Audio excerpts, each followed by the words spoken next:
I think at the time we both found each other and we both needed to invest into each other, and he got that result, and then that changed everything because then he was an outside chance of making the Olympic Games. And, he had always dreamed of making the Olympic Games, but he'd never been in a position where it could become a reality. And it reminded me of where I was, like I dreamed of it, and trying to make it a reality is a completely different ball game. So,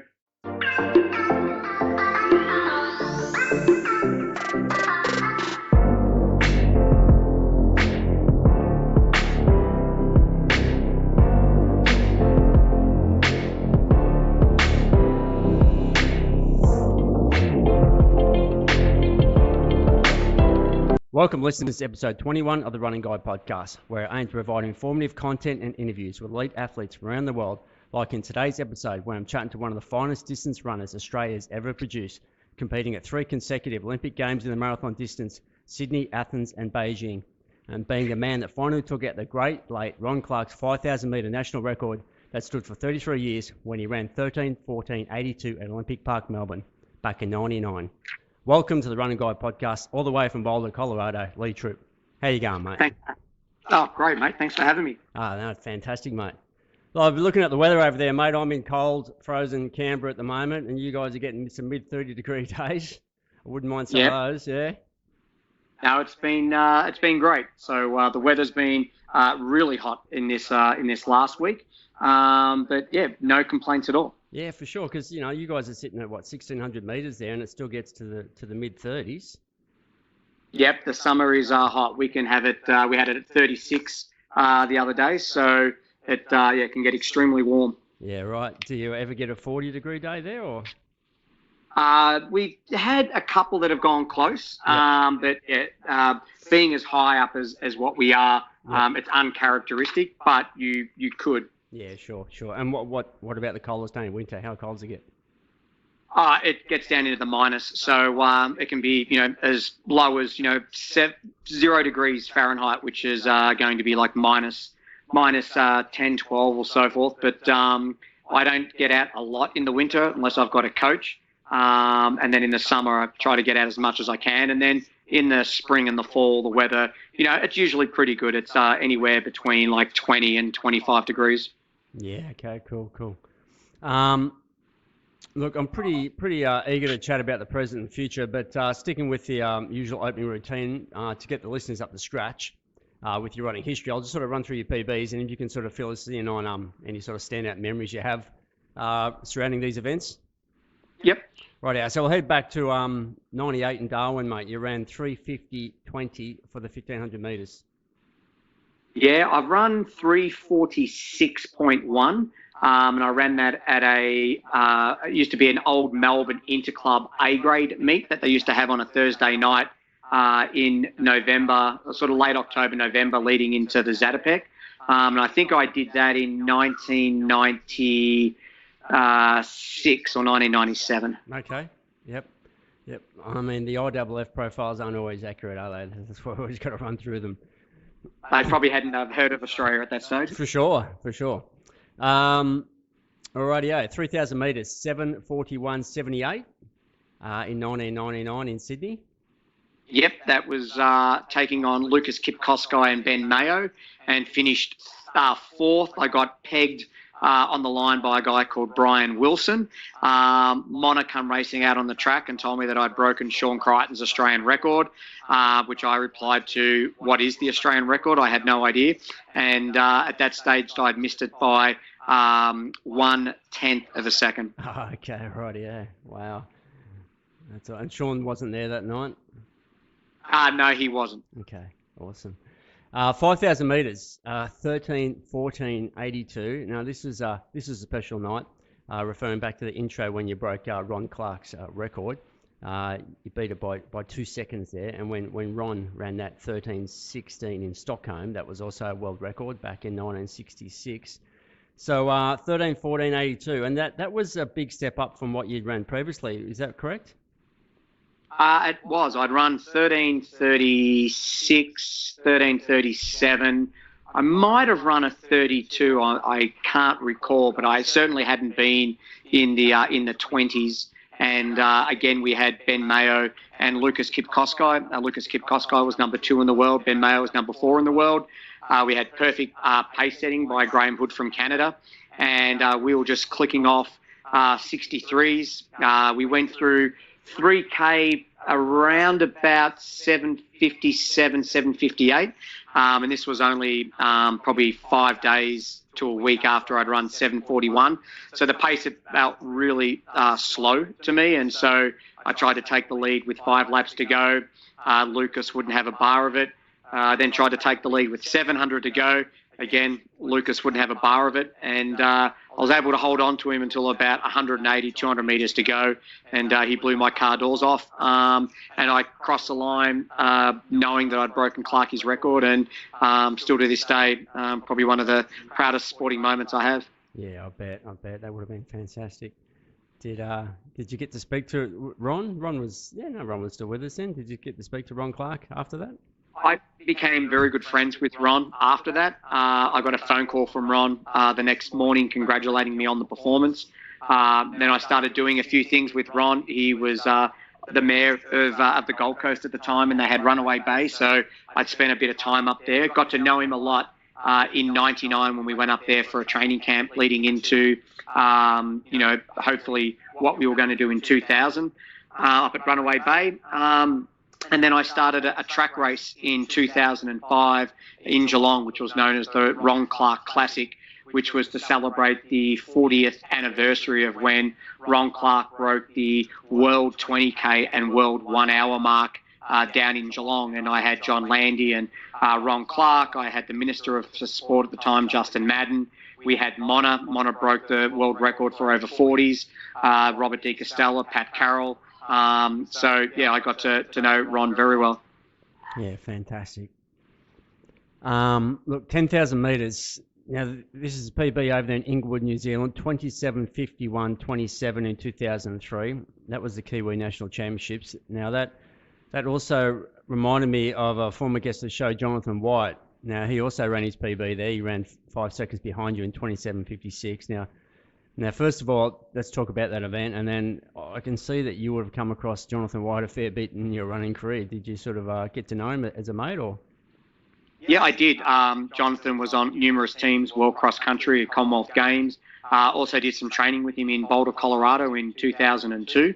And then he obviously, towards the end of his running career, then transferred across to mountain running. That night, there was Brett Cartwright and Dean Cavuto. Myself, I wanted to run 27:30, and so we were going to have a young kid called Reese Buck that was going to take us through for 66 seconds per lap to run 27:30. After about 4 laps, we weren't quite on. So then I went to the front. We'd agreed that we do 2 laps each. I remember I did my front stint, and then Dean did his, and then Brett did his, and then I went back, and then it started to string out a little bit from that point. And then I remember taking off with about 700 metres to go. And this was all in preparation for Lake Biwa Marathon that I was doing in 2 weeks' time. And I ended up coming away with the win in 27:51. Dean Cavuto might have been a couple of seconds back, who'd come flying through for second. And then Jonathan might have been third in that race. I can't recall. But it set me up fantastically for Lake Biwa in 2 weeks' time. Yeah, fantastic. And we'll get to that. All right, now your 5K road PB isn't that impressive considering the ability that you had as a runner. So that's down as 14:23 up there in the Noosa Bolton 05. But I'm sure you've running quicker than that. Why? There must be a faster. Run much faster. Yeah. Well, World Athletics, I mean, at the end of the day, we have a lot of races in Australia, and it's whether those times are submitted in through Athletics Australia and then onto the World Athletics database. Okay. But I see that time not my time, but I see this time and time again when I'm doing profiles for athletes, and I'll extrapolate all the results off World Athletics, and they're not even close to what athletes have run. So the World Athletics database is not current and not up to date. Yeah, sure, for sure. Mate, your 10K, 28:51 down there at Springvale, Melbourne. Yep, I've run 28:30 for 10K on the road. But I have that 28:51, which I think is for Sandown, was actually on a short course. So we didn't find out until a couple of weeks after that it was actually on a short course. So I think it was really probably around about 29:05 on that particular day. And I remember holding off a very young Michael Shelley on that particular day down at the Sandown Racecourse. Okay, yeah, for sure. I did run 30 odd in Wales way back in again like 99. Yep, okay. Look, your half marathon PB, 61 flat over there in Tokyo, 99. Tell us about that. That's moving. I'm pretty sure it was 60:58, and I still to this day argue 60:58. Definitely take it. We went through the first 5K extremely slow. It was a big pack of about 30 guys, and it was like 15:20. And I was getting quite antsy because I knew I was in great shape. I was also prepared for what used to be the marathon course, which was the first half of the Tokyo Marathon, which was all downhill. Mona's run 60:06, Darren Wilson's run 60:02. So I was really looking forward to be able to run roughly what they had run to 60:30. And when I got there, they changed the course because the year before, Alana Meyer was leading the women's race. And what had happened was they let all the men through, and then they decided to start stopping what they believed to be the fun runner component of the race so they could let cars past. And Alana Meyer was leading the women's race, and she got held up in the fun running group. And then all of a sudden, all the lead women caught her.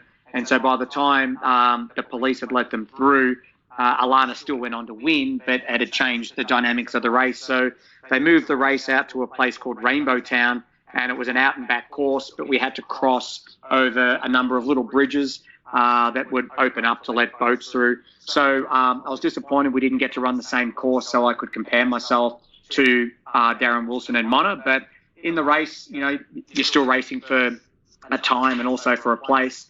And as I said, we were 15:20 through the first 5K. We started to pick it up a little bit, but we were 29:22 through 10K. I took the lead at around about 13 kilometres, and I ended up running my last 10K in 28:34, my last 5K in 14:09, only to get pipped by a young Japanese Kenyan by about 2 seconds in the closing stages. But there was Moses Tanui there, who was at the end of his career, which was fantastic to race him, and Arturo Barrios from Mexico, who was the world record holder for 10K back in the late 80s. So for me, that again was another breakout race for me that was setting me up for London Marathon, which was to be my debut later in April. Yeah, for sure. And obviously those splits you just read out were motoring. Did you feel that you were just having an awesome day that day? Yeah, I felt. I mean, it's easy to say, like when you have great races, you feel invincible. Yeah. For me at that stage, I was in an international race. It was the first time that I actually was able to flick the switch mentally to truly believe that I belong there. And that was really off the back of the Commonwealth Games in '98. I didn't have a great Commonwealth Games in '98. I finished seventh in the 10K and then sixth in the 5K. I went over there with greater aspirations, but I was just a little green behind the ears, and I really wasn't mentally prepared for the different racing style when it come to championship racing. So I'd spent a lot of time at Falls Creek, November, December, really preparing for what I wanted to be, which was a great 99. And going to Tokyo, I stood on the start line, and it was pretty much a mantra of just like no regrets, like you've really got to make the most of your opportunities. And I ran the race really attacking it from about 13, 14 kilometres, and I just kept winding it up and winding it up and winding it up. And I knew I was in great shape at Falls Creek. Like I'd broken a lot of Falls Creek records, which you don't get medals or certificates, but those that do a lot of the training up there know the relevance of a lot of the workouts that we do. So I just took that confidence and positivity to Japan, and I was also there with Kara McCann, so it's always great to be with a fellow Australian, and we just got there and ripped it up and had a great day. Yeah, I'll certainly talk more about your year of '99 because it was a golden year in your period. which I'm sure you may agree with me there. But yeah, it was a great year. But I'm going to talk further about that. But moving on to your marathon PB, Lake Biwa 2003, you ran 2:09:49. Now that just came off a race that we talked about at Inglewood in New Zealand 2 weeks before, where I ran 27:51. Yep. I knew I was in great shape. I went there wanting to run fast. I honestly thought I could run sub 2:9, 2:8 on a good day, but 2:09 was what I was hoping for. Moneghetti was one of the pacemakers, and we were just clicking off 3-minute Ks. So we went through 5K in 15 minutes and 10K in 30. And, we went through halfway in 63:50 something. And I just felt $1 million. And I remember we got to 30K and Mona pulled out. And I said to him, Deke's record's going down. I felt awesome.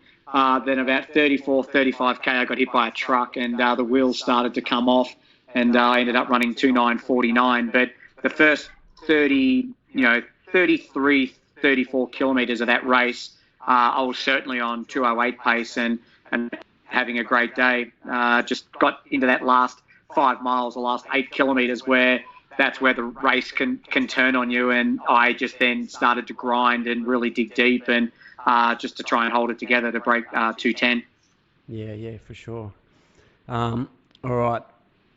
That's your PBs. Let's go back to where it all started. And I sort of read you started running with your old man, with your father, around the block with his mates. He was trying to lose a few Ks to get fit, and then obviously you enjoyed running. What did you actually find back in those early days when you first started running that sort of grabbed your attention?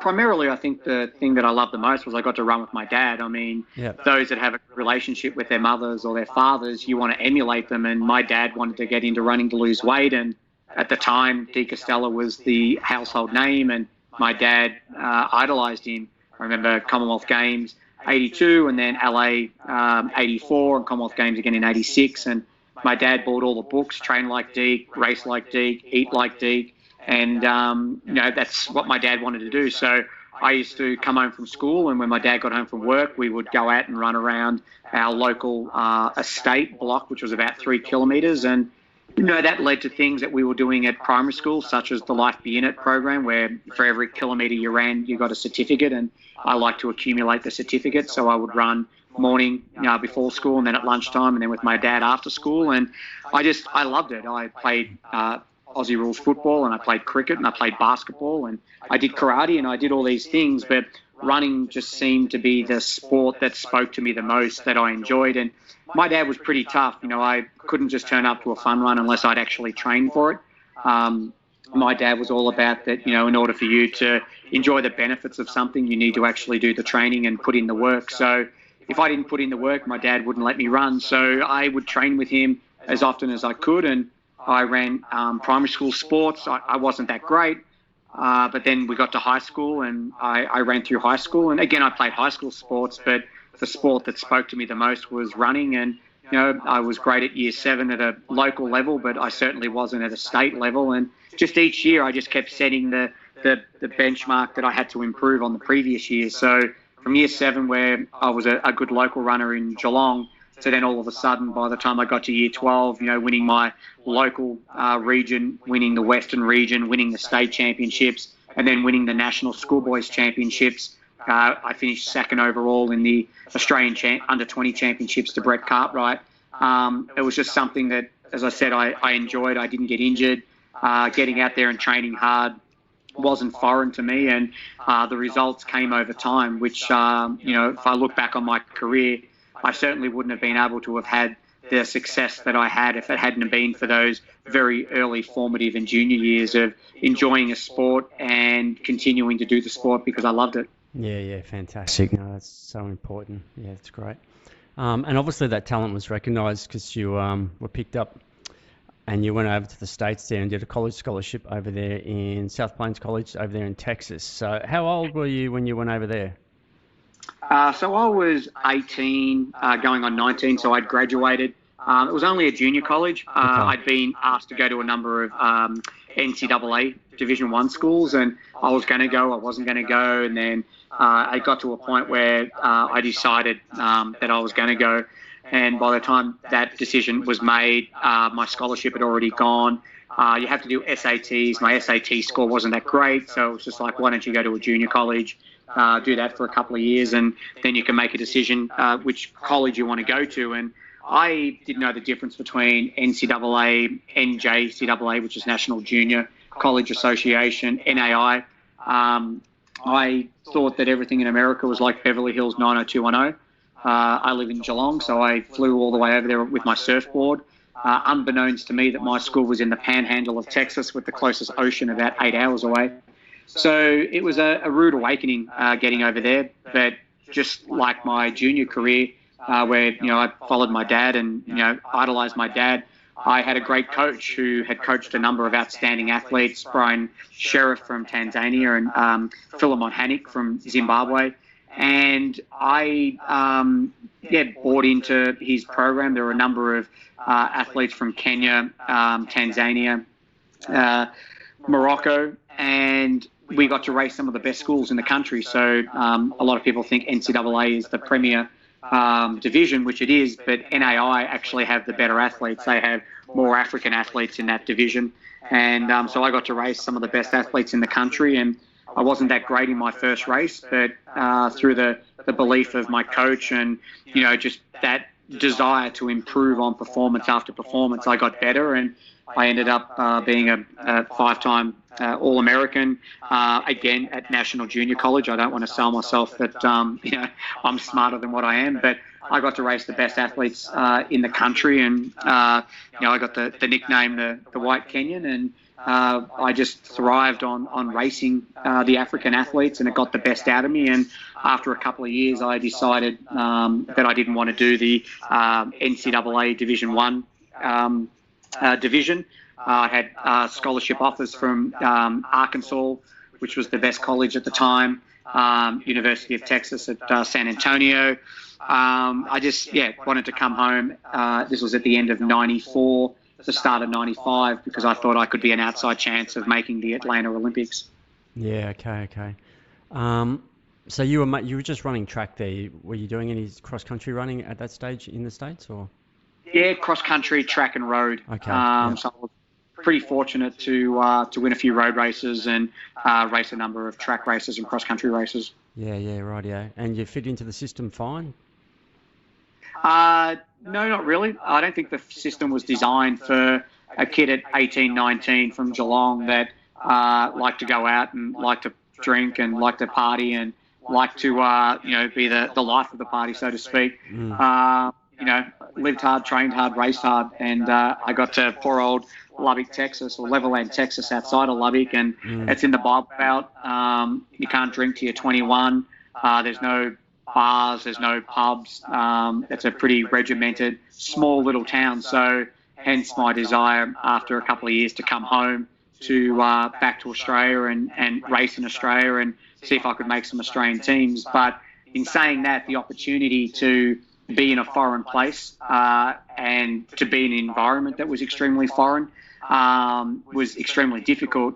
You get over there and, of course, everyone wants to be friends with an Aussie.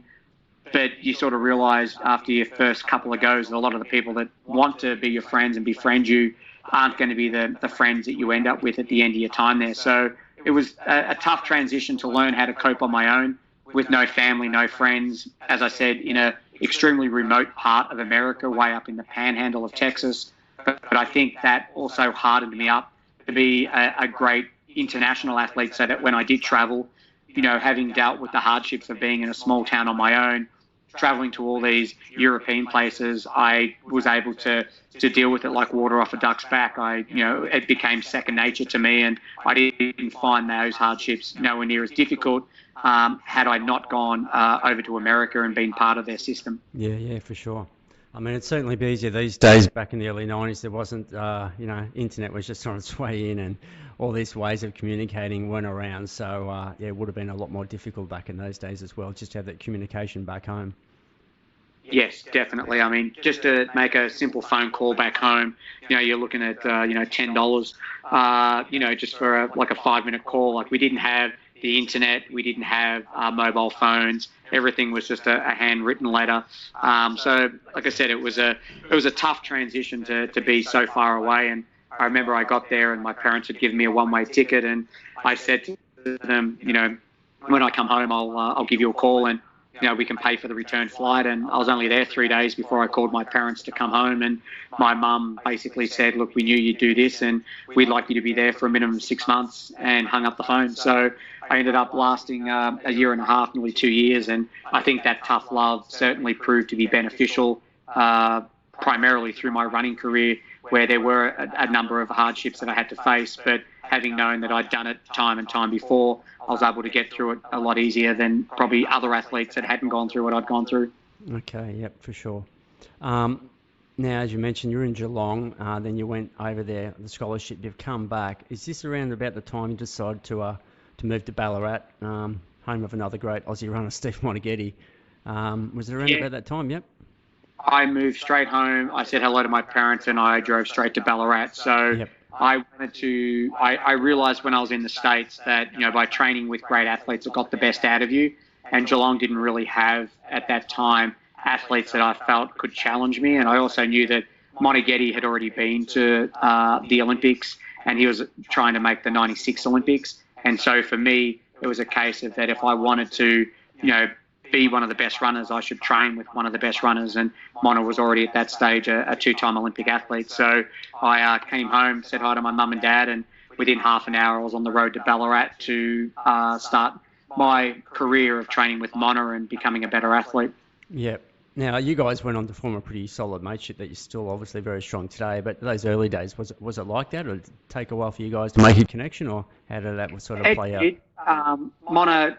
Mono's a guy that likes to keep his cards close to his chest. So, I'd already said as a younger athlete, I love to train hard, race hard, party hard. And so I'd ran with a club in Ballarat called the Ballarat Harriers. And, my reputation, obviously, of being a guy that would always push the envelope hard was well known. And so when I'd got to Ballarat, I don't think Mona, having known my past history, was overly keen to welcome me, but he was good. I'd left a number of phone messages and I'd got no phone call back. So I just marched around to his house and knocked on his door and just said to him, look, I've driven up here. I want to train with you, and I want to obviously emulate what you've done. And I look at it back now, and it was pretty ballsy to do that. And I think Mona, I'd hate to know exactly what Mona was thinking at the time, but he was just like, look, yeah, if you want to train with me, that's great. I have pretty simple rules, and that is you get 3 shots, and I train at 8 o'clock in the morning and 5 o'clock at night, and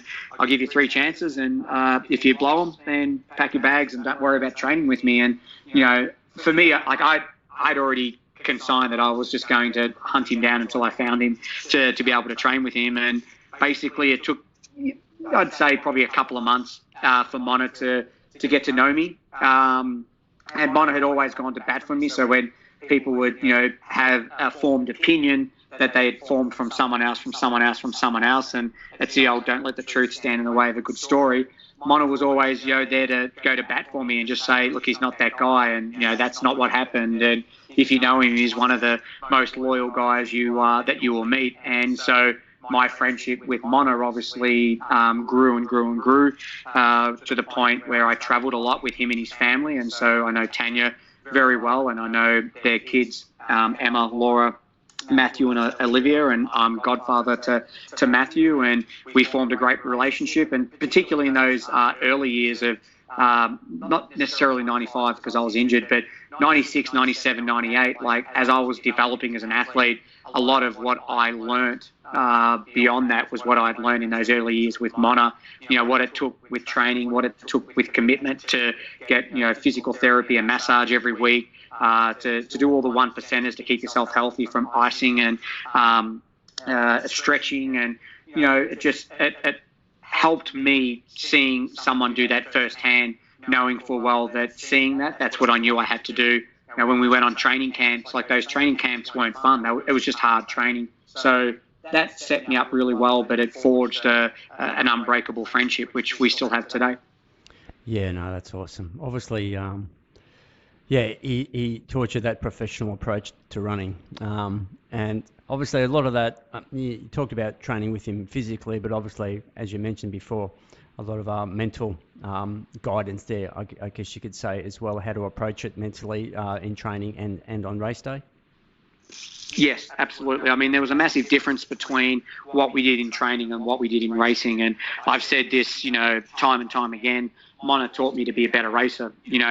His way of just doing the training, doing everything that needed to be done, to then all of a sudden standing on the start line, just a different person. Like his tenacity to make people hurt. It was something that I emulated, and I know that once that switched for me mentally in races of just in opportune times of just throwing in a surge when runners weren't ready for it, or going hard from the gun and having guys hanging off you, just the different ways that he was able to race. He got the best out of people, and it was the thing that I admired the most. And it took me a while in my career to learn that. I always saw Mona as a friend, and we'd get to races and we talk about what I was going to do, but we never really talked about what he was going to do. And we get into races, and when he turned that switch on, he could break everyone. So it took me a while to learn, getting into a race, to keep my cards close to my chest and to apply the same pressure to him that he applied to me. And I think, during that time, we certainly got the best out of each other, but we also elevated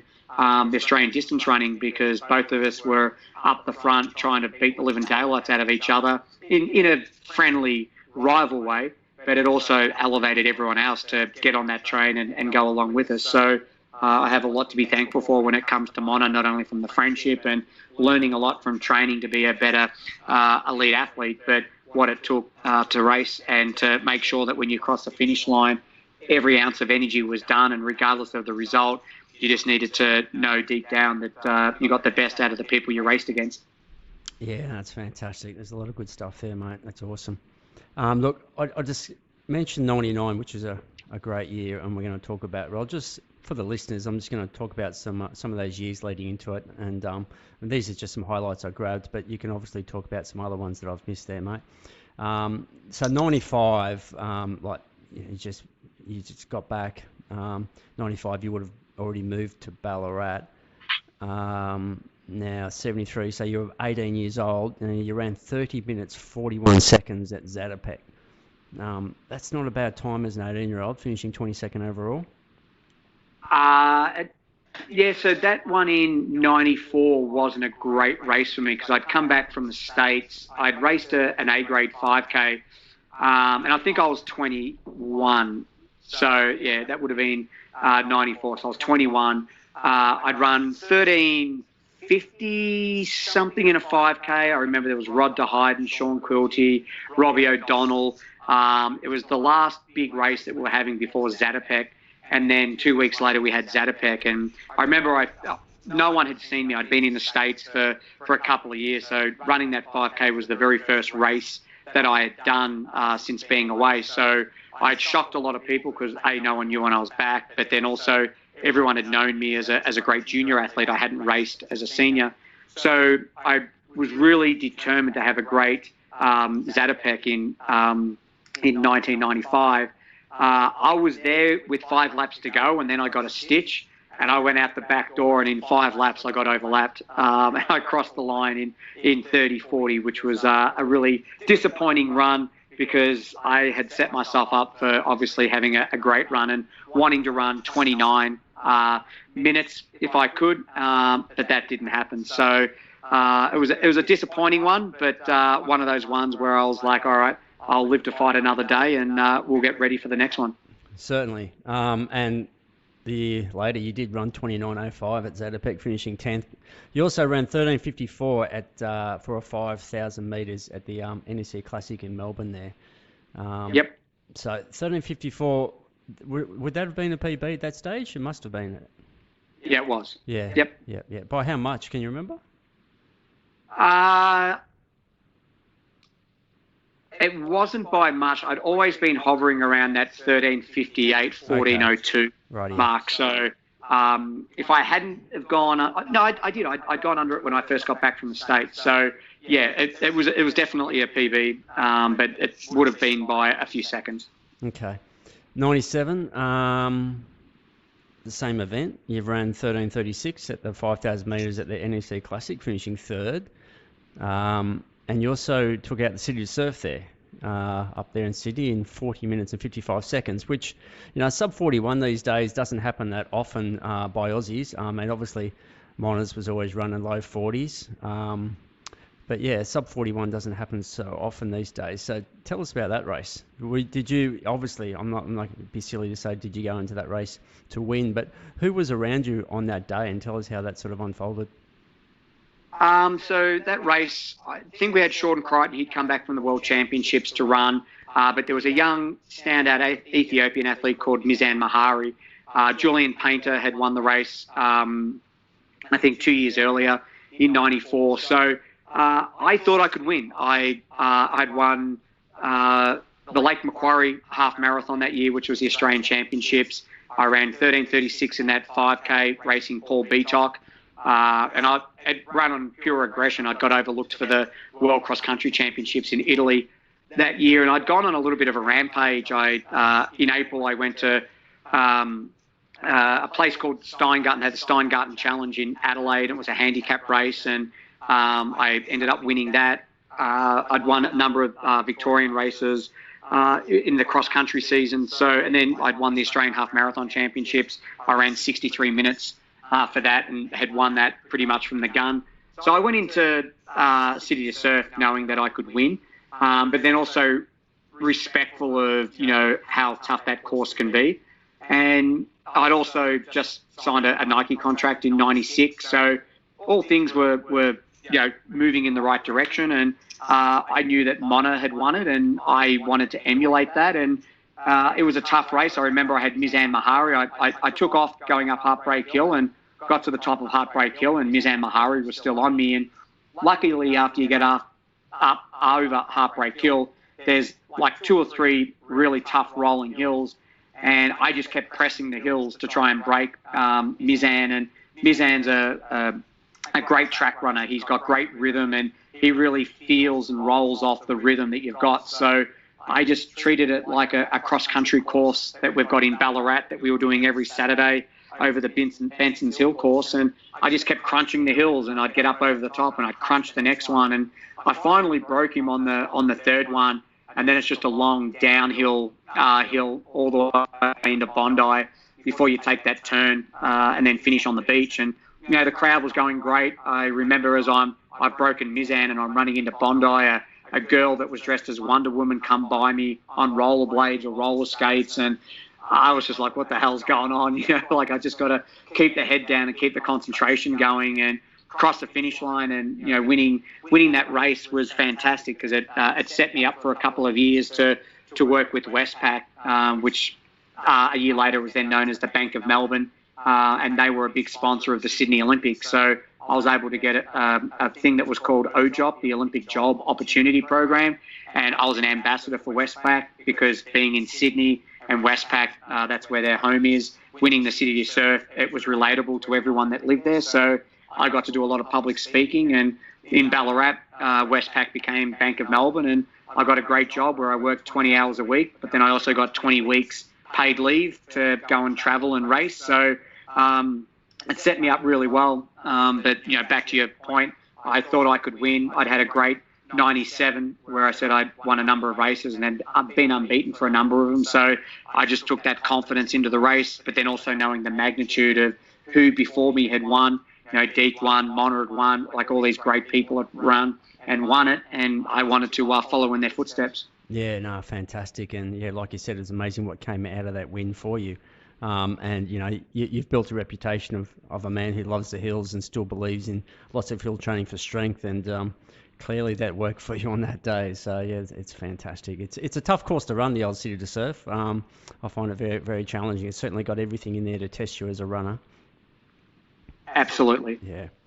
Mate, you've gone Zatopek in December and you've run 28.08 and you've won, picking up the national title. So that was with Monners. I was looking at Monners, who finished second. He must have been on your shoulders across the line. He's only 1 second behind. So that must have been fantastic. That was the first time I actually beat Mona in a true sense. So Mona's the guy that'll always come up to race. And Zatopek, he's it's unprecedented what Mono's been able to do. And, you know, I remember that my goal was to make the Commonwealth Games. The qualifying standard, I think, was 28:12. So I knew what I had to do, and I got into the race. And, you know, obviously everyone can get through the next third. And, you know, the middle third was the point of the race that I just really needed to focus on. And I got through that. And then there was a great New Zealand runner called Robbie Johnson that was with us. And there was Mono, Robbie Johnson, and I. And every time I felt Mono go around me, well, not felt, he did go around me, I knew that was his attempt to try and break me. And I would wait until I felt that he had given his best shot, and then I would shoot around him, and I'd do the same thing. And I broke Mono in that race. It was probably with a couple of laps to go. And, you know, and you never ease up with Mono because you know he's coming. And I worked and worked and worked, and, you know, crossing that finish line and getting the Australian title in that race was such a pivotal moment on many levels because I'd made the Commonwealth Games, which I'd never done before, and B, I ran the qualifying standard, which you know, I hadn't got close to before. But then I beat Mono, and that was probably the biggest moment for me at that time, was that I was able to beat someone that had always had the upper hand on me. I might have beaten him in races that were less significant, but the Zatopek, it doesn't get any bigger. And that certainly gave me a lot of confidence that I could race against the best guys, that I could make teams, and then obviously winning an Australian title, which I think was my second or third, but it was actually a race that was of significance because everyone was there. Like, I mean, not everyone turned up to the Australian Half Marathon Championships. You know, not everyone will turn up to a cross-country race, particularly if runners are on the other side of the world running at World Championships or Olympics. But that day, everyone was there, and I got to beat Mono, and it certainly did a lot for my confidence and positivity moving forward. Yeah, for sure. World Half Marathon Championships in Slovakia that year as well, running 63:43. Was that your first time with the Aussie singlet for the World Halves? I'd been at World Cross 96. So World Half, that was in a place called Košice, and I got food poisoning, and I roomed with Pat Carroll. Right. And it was one of the worst experiences of my life. It was the first time I'd travelled as far as what we did to get there, and Czechoslovakia was broken up into the Czech Republic, Slovak Republic. It was just so much travel to get there, and we got there early because Australia is obviously so far away.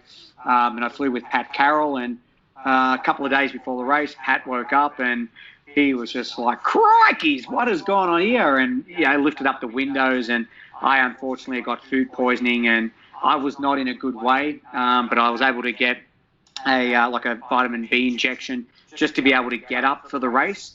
And I had a fantastic start. And then the last probably 6 to 8 kilometres, I was so dehydrated from having the illness that I just started to get slower and slower. So I was impressed that I still ran 63:40 because on that given day it was really probably only worth about a 66-minute effort. But again, being with someone like Pat Carroll, you know, despite the circumstances of being sick and not well, he certainly made the trip a heck of a lot better experience for me. And I got out there and I felt amazing for the first 10K. I'm pretty sure I was under 29 minutes and feeling awesome. But then, like I said, that awesomeness ran out with about 7 or 8 kilometres to go. And I was like an old broken down car. Sparks were just flying off me with wheels falling off. But again, like I said, I'd never travelled that far, and I'd never been in a country where it was so different. And again, another great learning experience. Yeah, for sure. Mate, moving on to 98. You started off posting some pretty solid 5,000 metre times at, I guess, the National Grand Prix series back then in various cities in the 5,000 metres, which I guess in some of those races were selections, I imagine, for KL. Is that right, or?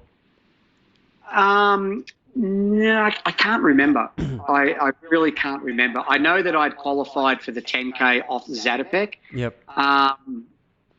The 5K, I'm sure we would have had nationals and maybe the Melbourne meet would have been nationals because most were going to World Cross Country. And so 98, the World Cross Country was in Marrakesh in Morocco. Yep. But then we had later championship races in Darwin as lead-ins for the Commonwealth Games. So off the top of my head, I really can't remember. It might have been a series of races and they might have averaged out, and hence why I got selected in the 5K. But I mean, that was 21 years ago. So Yep. I'm just I definitely remember how I qualified for the 10K. Yeah, I'm just having a look here. It's possibly the Sydney meet. There was a selection race for the 10 and the 5. You finished first in the 10 and third in the 5,000 metres. So whether that was, I mean, you say you pretty much were selected anyway off Zatopek, but saying the Sydney hit race here, you finished first in that 10,000 metre race as well, down as a selection meet for KOL. So over there in KL, Kuala Lumpur, you ran 13:56:32, finishing sixth in the 5,000, and then 29:34:23, finishing seventh in the 10. So that was your first Com Games, a great experience. Definitely went in there with probably a little arrogance. I knew Mona was on the team, and I'd already penciled in that I was going to have him beaten, and was looking forward to hopefully being in the top 3 of the 10K. And I got about 10 laps in, and unfortunately that slight bit of arrogance and then the extreme heat and humidity just kicked my ass, and Mona come screaming past me, and Mona obviously had a fantastic race, and I was left there wondering. It wasn't a good performance for me. It was one of those ones where I couldn't get off the track quick enough, but saying that, as soon as I got off the track, I only had one day to recover, because then I had the semi-final of the 5K and then the heat of the 5K. So I only had a day to I guess, be miserable with how poorly I ran. But then I turned it around in the 5K, which I was extremely pleased with. As I said, I only had a day to recover, and then I ran the 5K heat where I finished third, and then I came back the following day for the 5K final and finished sixth. But I was the only guy that had ran the 10K and then did the semi of the 5K and the final of the 5K. So there was 20K of track racing in 4 days, which positives from that showed that I definitely have the strength to be a distance athlete. I'm not necessarily great when it comes to heat and humidity, and a lot of that's just due to my makeup. But when it gets to the point of that I've really got to grind and work hard, I definitely feel that I've got what it takes, and that's why we obviously saw 99 being that great transition for me, where I was able to run 7:41 for 3K, 13:14 for 5K. I debuted at the London Marathon and ran 2:11. At the time, I was only a couple of seconds off Mona's debut for the marathon. So that Commonwealth Games certainly gave me, it lit the fire under my behind to try and be better. Yeah, for sure. Now I'm just thinking, just back to the relationship, with Mona's there. You train together, you're good mates. He's helping you, but then you just destroying each other on the track, and you're racing each other for medals and, championships and that. I mean, how did you guys actually handle that? Just extremely well, or was there a little bit of stuff going on the side, a bit of friction, or? No. I mean, mateship was always first. Yeah. And I've said this before, and I think Mona's probably got a little, got his nose a little out of place when I've said this years later. I always said that, I wish I had a coach. And, Mona was like, oh, will you train with me? And I coached her. And Mona wasn't my coach. Mona was a guy that I would talk to about my training, and he would go, yeah, I think you should do that, or maybe you shouldn't do that. And I'd be like, well, what do you think about this from a racing point of view? And we discuss it, but Mona wasn't a coach. Like, Mona wasn't coming to Geelong with a stopwatch in his hand and reading out splits. Mona wasn't coming to races and we'd be breaking down the races. I mean, that's just not how we operated as athletes. Like basically what Chris Wardlaw told Mona to do, I did what Mona did, and it was the same 7 days a week, twice a day, every day. Mona Fartlek Tuesdays, Deeks Quarters Thursdays, Benson's Hills on Saturdays, 2.5 hours on Sundays, an hour 45, 2 hours on Wednesdays. It didn't change, and so we would get into those environments where that's what we were going to do. But then when we get to races, I never had a clear-cut plan. Like, my plan was always just go hard from the start, or, sit for the first few laps and then just try to wind it up. Like, I never took the strengths and weaknesses that I had and applied it into somebody that I truly trusted to break down what was the best way for me. Mona always had Chris Wardlaw to bounce those ideas off. And so when I finished my time in Ballarat and I moved to Geelong, it was still the same applied stuff. I started mixing up my own training, so I started coaching myself, and I'd speak to Mona, and Mona always played the advisor role. And like I said, it wasn't a true coaching role. And the only reason why I say that now is because living here in the US for the last 11 years, I've taken on the role as a coach, and I understand what the role of a coach is. The coaches at the training workout giving the splits, will tell an athlete when they need to stop because they're redlining, or an athlete's having a good workout and they decide we're going to add an extra couple of reps into the training, focusing on how the race is going to break down, on how the training's being done.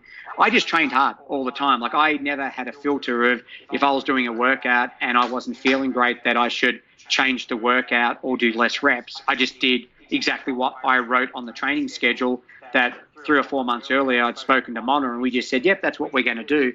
And so, I don't want Mona to be critical of that, because at the time that was our relationship, and it's just with a much older and wiser head that I look back and I'm like, no, the role that was devised between me and Mona was advisor. It definitely wasn't a coach component to that. And there's no regrets. I'm not making excuses. It was what it was. But like I said, I'd go to races and Mona would be given a race strategy from Wardlaw, and I didn't really have a strategy. My strategy was, all right, I'm just going to go out hard and, I'll just do whatever Mona's doing, which, like I said, there was nothing wrong with that. And it's easy to say that years later that I wish it had been different. But at the time, that was the best situation that I was put in. I also think, playing devil's advocate here, that I probably wasn't coachable. I didn't have a lot of trust in people, and I always felt that I could do it better. But back to your previous point, I didn't have any regrets in those races if Mona beat me. If Mona beat me, he beat me fair and square, and I basked in his success just like he did with me. There might have been times I might have gone home disappointed that I felt that I could have been better, or I could have beaten Mona, and I guarantee Mona would have been exactly the same, because as humans and individuals, we always want to be better, and we always know that in a certain race that there might have been someone that we could have beaten that we didn't, and that's just personal pride. But it certainly didn't affect us the following day when we went to training. I was always at Mona's house on a Friday night having fish and chips. That was the staple of the Monaghetti household. So I think that's what made our relationship extremely unique, that even if we didn't have the race that we wanted, we would be disappointed within ourselves, but we certainly wouldn't be jealous of the other's performance. Yep. Oh, no, fantastic, mate. Yeah, well said. Thanks for that. 99 that year, we'll just quickly go over it. You've mentioned a few of them. You ran that 61 flat. Well, let's call it 60-58, mate. I'll take it from the horse's mouth. And it's got to be 61 flat. It's in the record book. Yeah, so I know. It is what it is. It is what it is. Yeah, something nice about a 0-0 anyway. Ron Clark's record you picked up there, and then debut marathon in London, as you mentioned, 2:11:21, finishing 11th overall. That's not a bad debut. That must have really got the light bulb lighting up. It didn't really, because I always knew I was going to be a marathoner, and I wanted to be a marathoner. Yep. I idolized Deke, and that's what I wanted to do. And then I was fortunate to be a friend and a training partner of Mona's, and I wanted to be like Mona, and that's all I wanted to do. Like, the success that I got on the track and the success I had in other events was just a bonus, and all that stuff was just filling in time until I got to fulfill my destiny, which was to be a marathoner. So I went to London. There was no fear. There was no trepidation. I was just going with the leaders, and I was going to hang on as long as I could and run as fast as I could. Now, off my 61 flat, I know that I should have run sub 210, but I was in the lead pack, and we were 65:22 at halfway. When you're running, that slow, actually no, we were slower than that. We were 65. God, what were we? I ran pretty much like 65. Let's just say 65:40, 65:40. What's that? That's 2:11:20. So that's pretty much what I ran. But I was hoping that we were going to go like 63:30 to 64 minutes. And I remember in the race, Al Maziz from Morocco took off and the pacemakers went, but we had all these superstars in the race, Gert Tyes. We had Ronaldo da Costa, who was the world record holder at the time, Lee Bonjour, John Brown, and no one wanted to go. So then that became the pack.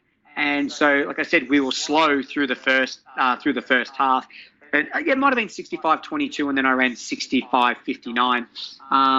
But all of a sudden, we got to 30 kilometres, and then the race started winding up and winding up and winding up. And we got to 34, and I didn't have the legs. I hadn't done a race beyond the half marathon.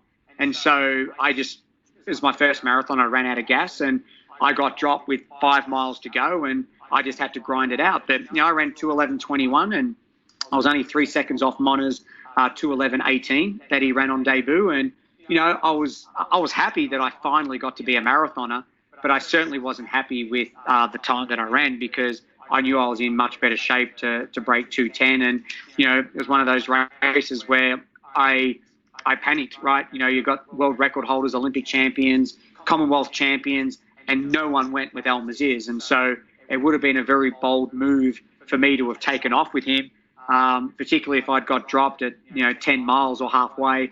I would have been a dead man walking. So I played the safe game, and I sat back with everyone. And then all of a sudden, when it got time to get serious, experience won over, and I had the inexperience, and I was one of the first guys to get dropped. But, I still finished 11th in a world marathon major and ran 2:11. And again, I came back with that with just so much excitement and glee, because I knew from that point, now that I'd finally ran one marathon, that's where I was going to be until I retired.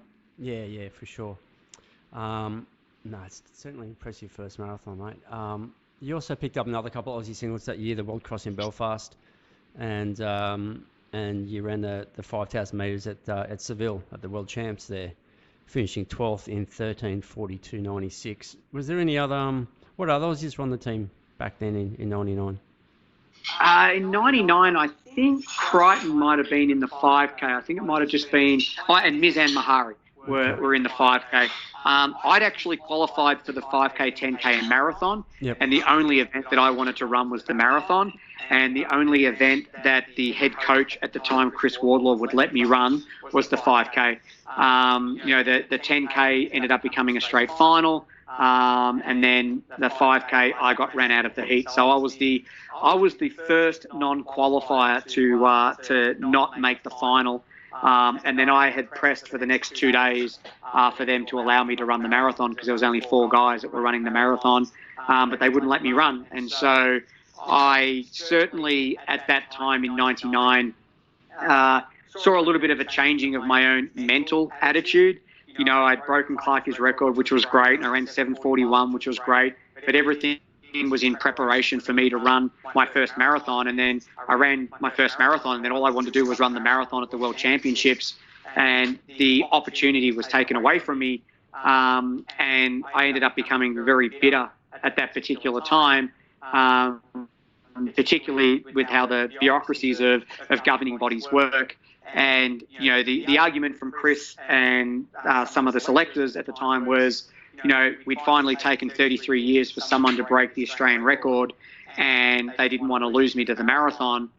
All I wanted to do was run the marathon. I mean, if you look at the 5K now, I mean, have a look at everyone that we've got, from Mottram to McSween to Patrick Tiernan. the world moved on. It took me a number of years to not be so, for the use of a better word, pissed off with the system at that particular time, because I felt like my right had been taken away. Like all the endless weeks of running 200 Ks a week and putting in the blood, sweat and tears, going to the physical therapist once a week, going to a masseuse once a week, paying out of your own pocket to fly around the country to go to races. I believed as a key stakeholder of the sport that I deserved the right to make that decision. And because that decision was taken away from me, it certainly set a bad precedent for the rest of my career, because I just started doing crazy stuff. I started training 3 times a day, which then I got injured, and I'd never been injured. And I started training 3 times a day, but towards the end of 1999, I got injured with a stress fracture in my femur, and then that then affected what I had to do in order to make the Sydney Olympic Games. I had to miss 8 weeks, and I only had 6 or 7 weeks to get up for the trials. And then I had to run the trials in 2000, where I did qualify. I only scraped in because hardly no one had that time, which I think you needed to be under 2:14. So I scraped in, but I certainly had a bone to pick for a number of years after that World Championships in Seville. Yeah, okay. I've got you down here for that selection race in Sydney for the marathon, finishing 5th, running 2:18:50. Would that be right? Yep. Yep. Okay. Yep. And I only got in because Rod de Heiden won. So they had already given a spot to Steve Moneghetti based on him having a fast time and him having had the career that he's had. Then whoever won the trials got in, which Rod de Heiden won, and then whoever had the next time based on place got in. So the Magnus Mikkelsen didn't have the time. Then there were 2 others in front of me that didn't have the time. So then I automatically got the 3rd spot. But again, it just sent a bad, it set a bad precedent for me, because like in 1998, when I went to the Commonwealth Games, I'd run the 5 and 10, but I wanted to run the marathon, and they wouldn't let me run it. And when I asked why, they were just like, you haven't run a marathon. And I was like, well, hang on, Steve Moneghetti ran a marathon at the Commonwealth Games in 1986, and he'd never ran a marathon. But they knew that, with what they'd seen, that he was going to be a marathon runner in the making. And so he got an opportunity to run, and he got a bronze medal. And so I was hoping that those opportunities would be bestowed upon me, but so many things changed, which, was, and it wasn't against Moneghetti, it was just against the system, that the system was picking and choosing who had to fulfill qualifying times and qualifying procedures versus others that they weren't forcing them to do that. And I think that, I think that particular way of doing things hurt a number of people that, didn't get the same opportunities. So luckily for me that I'm stubborn and, I stayed in the sport because I wasn't going to have them tell me how it could be done. And I still ended up having a very good career. But I certainly know in 1999 that changed how I felt about the system moving forward. So I didn't have to train 3 times a day. If I, had just stuck with how I was doing things normally and I was content and happy, I probably wouldn't have had the injuries that I had. But in saying that, I might not have been as fired up as I was to get the most out of myself for the career that I had. So, we don't know, but all I can say is how I felt at the time and why I made certain decisions for what I did. Yep. Now, the Sydney Olympic Marathon didn't go so well. I assume that would be because of the lack of prep heading into it due to those injuries you spoke about?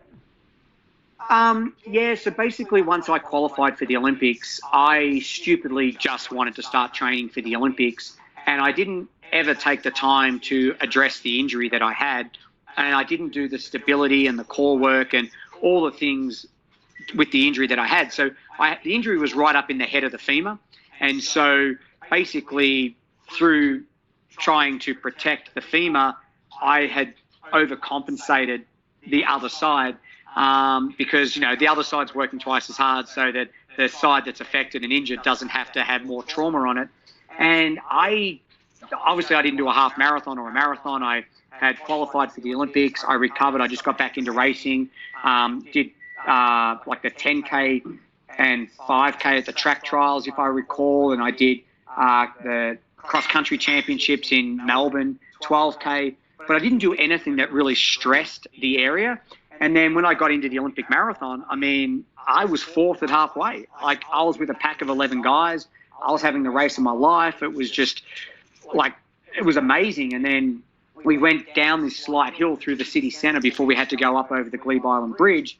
And I took like 3 or 4 strides going up the bridge, and I felt this slight pop in my stomach, which I thought, oh, okay, this is a bit weird. And I kept pushing and pushing and pushing. And all of a sudden it just felt like a stitch. And I was like, damn, I can't shake it. And I got up over the bridge, and I was coming down the other side of the bridge, and Mono went past me and runners started going past me, and it didn't get any better. And, I got to 30K or whatever, and I started vomiting blood. And, my job was just to finish because, Australians have a hardcore mantra that if you're ever going to pull out of a race, you need to take your singlet off and leave it on the side of the road. And I knew my parents were in the stadium, and I knew I had to finish within 2.5 hours. And, I ended up finishing in 2:29 and some change. I've never, ever watched the race. But we found out several months later that I'd actually torn my rectus abdominis, and the tear was as a result of the overcompensating from the stress fracture that I had in the opposite side on my femur. So I paid a price. So it then took a bit of time to mentally get over the ordeal of failing again on a big championship scale stage, and trying to put the pieces of where I went wrong and then what I needed to do to recover. Yeah, okay. And you're still in Ballarat at this stage in 2000? Yep, I decided after the Olympics to move back to Geelong. Yep. And I think at that time, I took, you asked me before, was there any jealousy? I'll be honest, there was jealousy of my performance, and then seeing Mona finish 10th, and not jealousy of him as a person. It was jealousy of what could have been, right? And he was a guy that I trained with. I'd finally got everything together. I felt like, I was doing really well. I'd had this great success, through 96, 97, 98, and even 99. And then all of a sudden, the whole catalyst changed in 99 when we were in Seville. And I just became frustrated with racing. I got frustrated being in Europe, and I came home and I didn't want to do Zatopek. And, there was just a lot of things I didn't want to do. And then I just wanted to train, and I got injured, and, I got myself up to qualify, and I then went to the Olympics and I bombed out. And, it was just a tough time, it's been interesting, a couple of years ago, I had an athlete that I coached take his life, and I went into a very dark place. And, you're trying to work out the meaning of life, and I lost a running store, and we lost our house. And, it sort of reminded me a little bit of that 2000 to 2002 period where I couldn't for the life of me get on top of my running and get on top of things. I had patches of some good things happening, but I certainly had a lot of bricks on my shoulder that were just weighing me down. And, I took a lot of frustration from that Sydney 2000 Olympics over the next couple of years. I sort of got myself back right again. I went to Rotterdam and I ran 2:10, but then I got injured again, and I couldn't do Chicago in 2001. And then I tried to get up, and I got to Commonwealth Games, and things were starting to move in the right direction for me, but I didn't have a great Commonwealth Games. And then I started to turn everything around again, and, ran well in 2003 with my PR, ran great at London in 2004, but then I bombed out at the Athens Olympics again, so it was just one of those ones of where it was just like this, this piece of the past, this thing of the past that I couldn't shake. It would always sort of every year's kick me in the pants, where it would bomb me out, and then I'd have to really reset and work hard and put everything in to get myself back in the game again, which I was able to do, in 2004. And, then sort of I struggled again in 2005, and then I missed the Commonwealth Games in Melbourne in 2006, and then I had to reset and really work hard to get myself back up in 2007 and then to the Olympics in 2008. But then I bombed out again at the Olympics in 2008. So, if I've got to go back to points, and it's only because we're talking about that 99, 2000 point, I think not having a coach and not having a mentor, not having someone outside of Mona that I could have talked to, I think was debilitating for me, because I just bottled it up and I used it as ammunition, but probably not in the foreseeable future in a positive way. Yeah. Okay, for sure. I was just looking, over that period you're talking about from 2000, you're struggling with that injury. Looks like it kept coming back to bite you. But looking at your marathon results over the next, let's say, your Olympic period, 2000, 2004, 2008. You've done 5 marathons there under 2:12, and you got your 2 sub 2:10s. So there was some pretty good results coming out there. I know you said it wasn't going. 6 was sub 2:10. 6, is it? Okay. Sorry, 6 was sub 2:12. Yeah, I had two that were 2:10, and then I had 2 that were 2:09, 2 that were 2:10, and then 2 that were 2:11. Yeah, and Rotterdam 2:10:04, so it was close. Were you looking at the clock trying to go for that sub 2:10, or that's all you had? No, I was going for it. It was one of those, you're talking about trying to get funny stories, but we went over there to try and run fast, and obviously I hadn't had a great Sydney Olympics, and so I'd finally got my stomach right, and I'd put everything into Rotterdam, and I went with the second pack. I wasn't confident enough to go with the first pack, but we were still 64 something, so on 2:08 pace, and just trying to remember the Spaniard at the time. He was meant to be going for the world record, and it'll come to me as I'm telling the story. And so anyway, I played a safe bet, but the second pack started to break up, and it was just me on my own. And so I was running. And then I looked up at about 30K, and I saw this Spaniard that was going for the world record. Again, his name's going to come back to me. And I went flying past him, and I'm like, oh my God, I'm winning the Rotterdam Marathon. This is amazing. And for probably 500 to 800 meters, I got the chest out. I'd already left the second pack, and I was running through the guys that were in the lead pack. And it dawned on me that there were no TV cameras around me.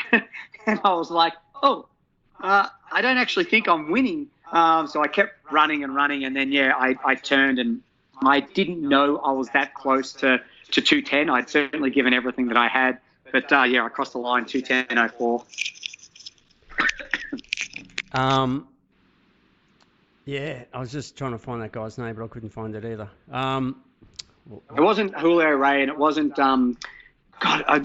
It'll come to me. Mona will rip me, because I should know who this guy was. So, anyway, he ended up falling behind me, and I was 5th, and I got that good result on the board. But then I was injured again. Sure. I think the point that I was trying to make was before Seville, I'd never been injured. Yep. And there was no reason for me to be injured, because I loved my running, and I went out and I enjoyed my running, and you had good training days, bad training days, good races, bad races, but you did it because you loved it. And as soon as that hand, an outside hand influenced my running, it didn't become as enjoyable, because I always felt I had something to prove, and I always had to run to try and make teams, and I just felt that it was pretty cutthroat. And then I started getting injured as a result of all of this, and there's always timelines to races, and you're always chasing your tail, not able to get yourself fully healthy. And even though I had some good results, it was certainly pretty patchy after 2000.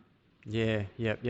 Now this injury that sort of plagued you through that period, it was the same injury?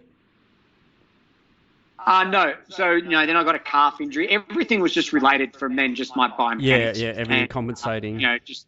Yep. And everything really did stem back, though, to that stomach tear. And that was as a result of the femur stress fracture. Yeah, for sure. So let's move on to what you're up to now. I see you ran Boston in 2013 in that sort of a tragic year that we'll never forget. You ran a 2:17:52 there. Had you taken up residence over in Boulder at that stage? Yeah, so we moved out of here in 2009, and we were only going to be here for a year. I was going to do Boston Marathon and New York Marathon. I decided after my third failed marathon that I was going to retire. Third failed Olympic marathon. I was going to retire. So I thought we'll do Boston, New York. I hadn't done them; they were definitely on my bucket list.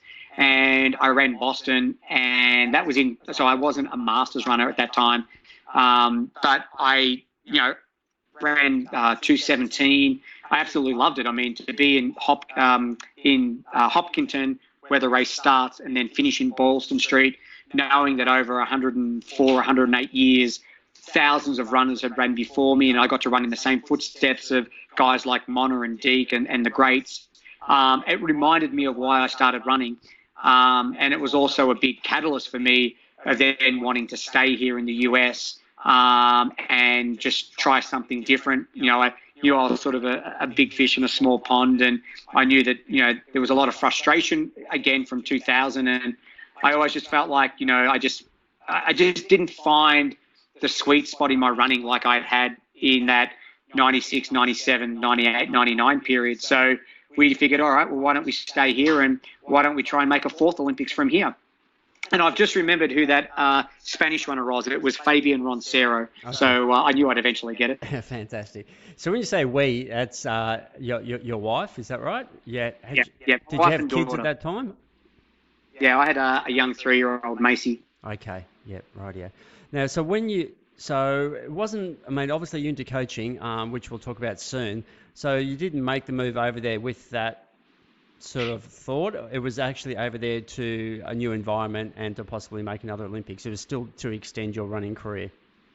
No, we were only coming here for a year. Right. Coming here to do the Boston Marathon, New York Marathon, and we were going to retire. Okay. And then it was after the Boston Marathon that I was like, shoot, I really love that. It reminded me why I started running to begin with, and I got to run one of the world's most prestigious marathons, and it got me thinking, like, if I can enjoy my running, maybe there's an outside chance I could make 4 Olympics like Deke and Mona. So that's why we decided to stay, and then that's why I decided to try and make a 4th Olympics. Okay, and let's talk about that journey. You didn't make London, so how did that unfold? No, everything just didn't pan out. I ran the Boston in 2009, and then I was trying to get ready to race another marathon in 2009. I got injured, and then 2010 it was pretty much the same thing of like just trying to get up for races. I think I ran a race in Italy at the end of 2010. Ran 2:17 for that. But it was irrelevant because the qualification period starts at the start of 2011. But then in 2010, I had gone back to Australia because I was going to run the Sydney Marathon. My wife, we were pregnant, having twins, so we figured we'd go back to Australia. I'd run the Sydney Marathon, use that as a great catalyst to get ready for 2011. And when we were flying there, I unfortunately ended up in hospital. When I landed, I ended up getting a pulmonary embolism on my lung. So then I spent several weeks in hospital. I was put on blood thinning medication, and I couldn't do the Sydney race. So, we dealt with that, and then we had to obviously deal with the birth of twin boys. So that sort of took care of a lot of 2020, the start of 2011. But I had got myself into fairly decent shape. I ran a half marathon in New York in March and ran 63 minutes. And I had then the goal of running London Marathon. And so I went over to run London Marathon, and the sole aim was to qualify for the Olympics at that race. And I went out too fast. The paces ended up dropping out. I was stuck on my own, and I got to about 25, 28K, and the wheels started to fall off. And I do think that running that 63-minute half marathon 4 weeks before took the edge off me. Still trying to do what young men do, where I could have got away with that 5-10 years ago. I couldn't get away with it today, so I ended up D'ing and F'ing. came back to then try and run Gold Coast Marathon. Ran Gold Coast Marathon. Ran decent. I think I ran 2:15. The standard at that stage was 2:14, so I was slightly off. Then looked to try and do another marathon in 2011. Got injured again, and then 2012, tried to do another race. I can't remember what it was. DNF'd, and then I went to Prague as my final attempt. And my SIJ blew out on the cobblestones and I hobbled over in 2.5 hours. So nothing really came to work for me. I mean, again, I was trying to get the most out of a battered body, but, every time I tried to get up, I just couldn't quite get up. And, I think realistically, when I look at it, having had that pulmonary embolism in 2010, I think running that New York City half marathon, that was really my Olympic race. So I ran 63 minutes and, I beat Ryan Hall. I had a day out for an old guy. But that certainly took the edge off me. And then I just never was able to rekindle what happened. And then, we were dealing with twin boys as well. So, I mean, I don't want to underplay what it is being a dad. Being in a foreign country where there's only you and your wife and you've got twin boys to deal with. I mean, that was extremely tough work. But, yeah, I just couldn't get my body right. Yeah, okay. And what were you doing for income while you were there during that period? So I was still lucky. I was sponsored by ASICS because the goal was to get through to 2012. And I was still doing some road racing and, getting some money on the side. Okay. So, yeah, I was still making some income at that time. I mean, luckily my name did still at that stage hold some dollar value. So I could still pick up an appearance fee here and an appearance fee there. Okay, yep, fantastic. And at that stage, had you thought of staying there longer, or was it just like year by year seeing how it would go? Obviously, you didn't make the Olympics in 2012. So what was the decision then? So I started coaching athletes at end of 2010, moving into 2011.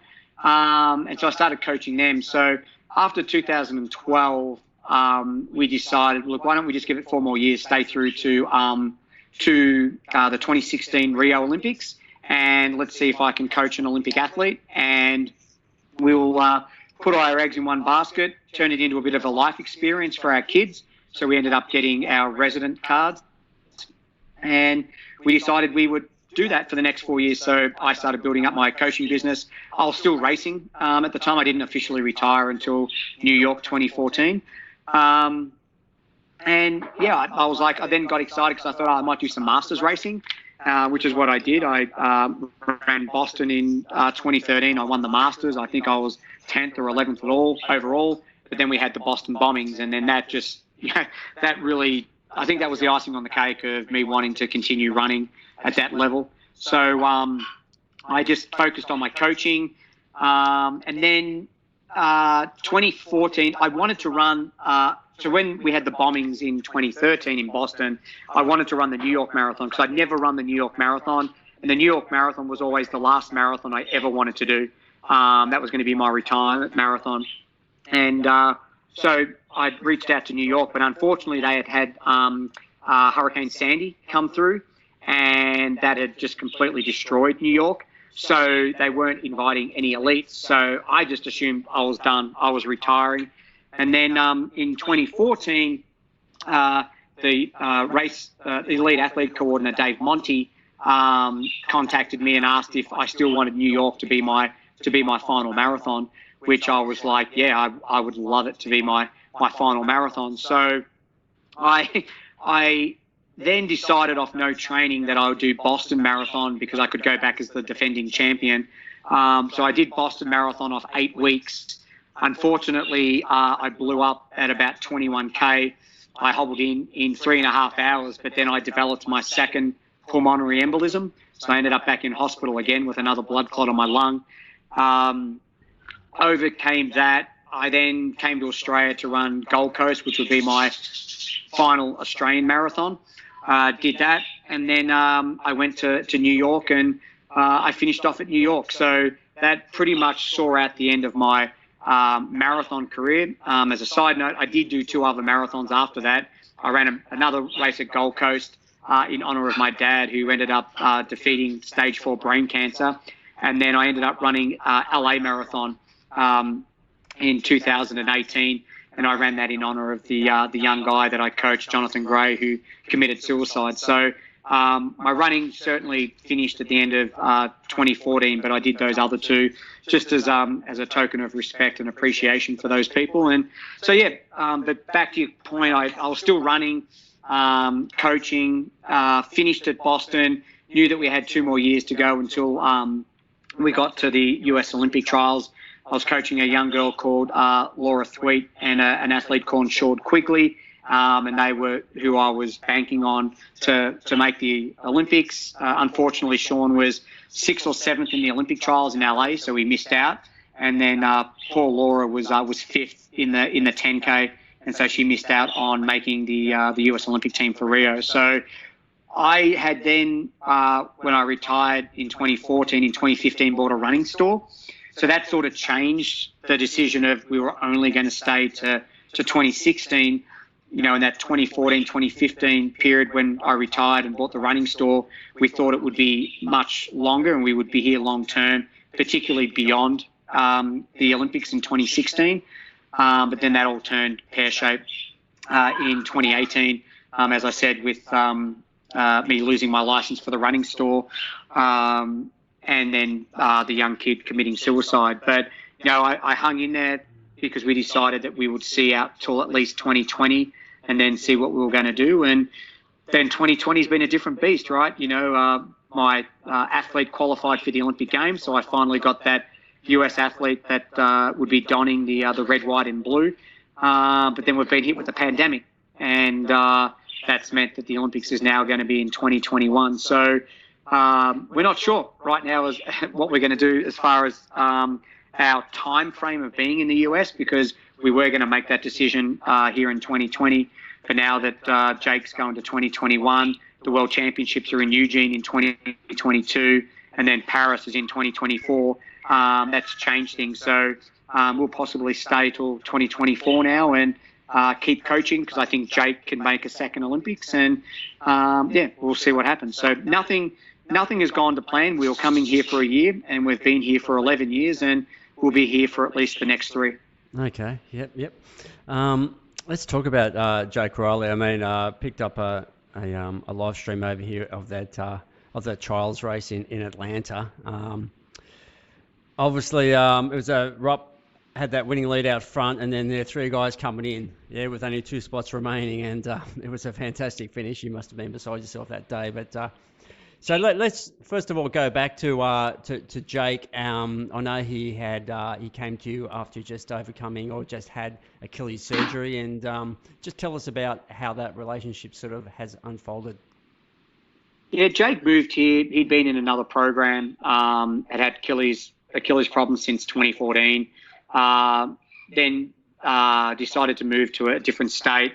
So then he lost his contract on that team, and then got married, was having some marriage difficulties. And so just a lot of things just weren't going his way. And at that time, he was looking for different groups and options, and he'd seen that I had started the Boulder Track Club, and then I was coaching Sean Quigley and John Gray and Laura Thweet, and he thought that this could be a good option for him. And so when he got here, he certainly came here with a lot of baggage, and rightfully so. In that initial period, my job was just trying to unravel the layers that were on him. And, I just talked to you before about the frustrations I faced as an athlete. And, I built up all these layers of just anger, hostility, disappointment, towards certain people, towards the governing body.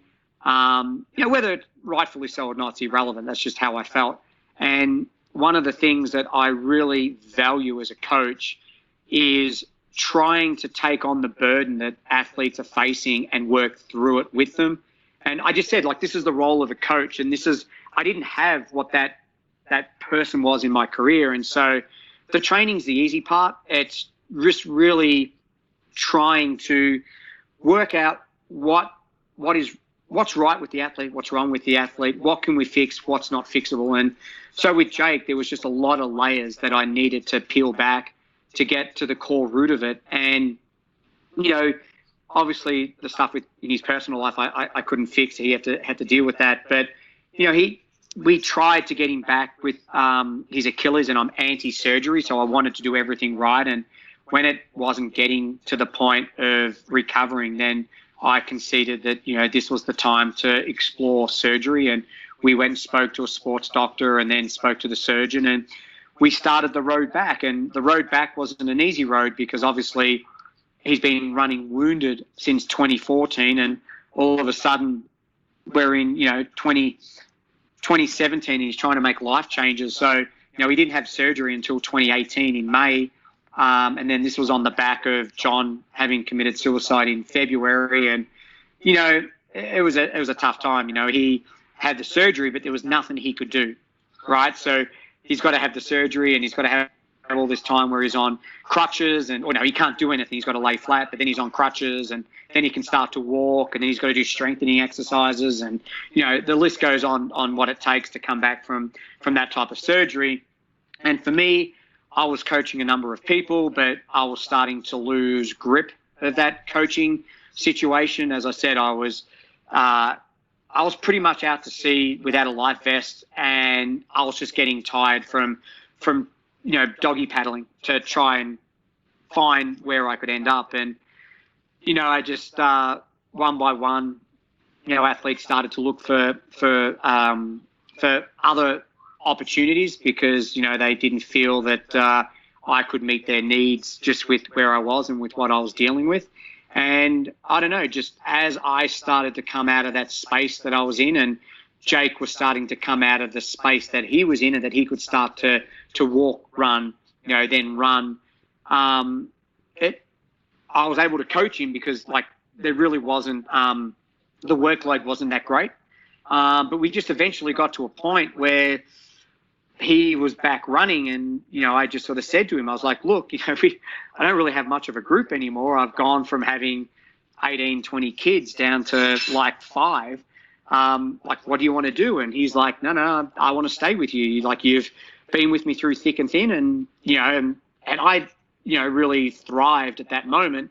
And that really started the comeback for Jake. And it certainly created enjoyment for me, and something that I could put my interest in that was outside of me. And it just went from there. He got better and better, and he certainly wasn't at a point that he was comfortable with, but I could see all the micro improvements that he was having.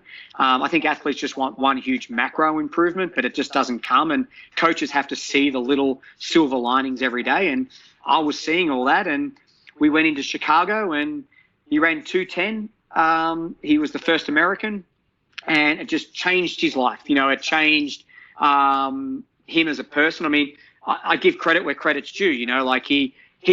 I could strip the layers back, but he had to decide whether he was prepared for that to happen. And you can walk a horse to water, but you can't make it drink. So Jake had to buy in to my philosophies, and he did. And, he ended up getting a part-time job as an SAT teacher. So he's working with high school kids that are trying to get into college, and he got a new girlfriend, and life just turned around. And I could just see bit by bit those bricks that were on his shoulder were just slowly starting to disappear. And Chicago was a culmination of just so much sacrifice and so much fear and trepidation, but all coming together in a beautiful moment. And, his parents were over the moon. I mean, he was living at home with his parents. His parents had no idea when he got in a car what was going to happen. They felt that he was in a dark place. And, I think at the time we both found each other, and we both needed to invest into each other. And he got that result, and then that changed everything, because then he was an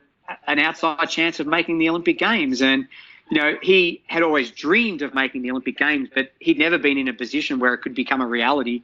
And it reminded me of where I was, I dreamed of it, and trying to make it a reality is a completely different ball game. So we strategized, and we planned out what I believed he needed to do to make the Olympic Games, and he never questioned anything, and he did everything. And if I felt at training that he wasn't quite on top of things, I would change it from week to week. And I always say that this was the plan, but it was never set in stone, because for me, I set a plan and it was always set in stone. It could never be changed.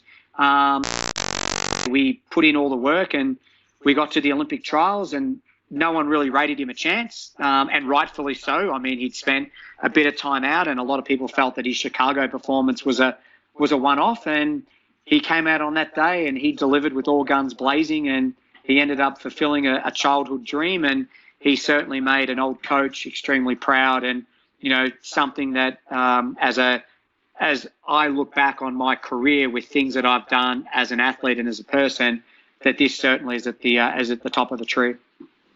Yeah, no, look, incredible story, mate, and it was a fantastic result, and just hopefully that Tokyo goes ahead next year and he gets to finish off that journey. But like I said, he's still thinking of or you guys are still thinking of Paris in 2024. But yeah, it'd be nice for him to compete over there in Tokyo. Talking about the COVID thing, like, are you guys just sort of having to work from month to month sort of plan, or like how far can you get ahead with where you're at the moment? It's really a day-to-day plan. I mean, this all started in March and we're now in July, and the world's no better off than where we were. We had planned, for the Olympics. That had fallen apart, and we'd set for a number of races. And then when no Olympics, we set ourselves up for New York, then that fell apart. And it's been really hard. We've got athletes around the world that are either frustrated and disappointed and are doing nothing and using this time as a break, or they're extremely motivated and they're training hard. And neither way is wrong, right? It's what is best for you and what helps you mentally deal with this unprecedented time that we're in.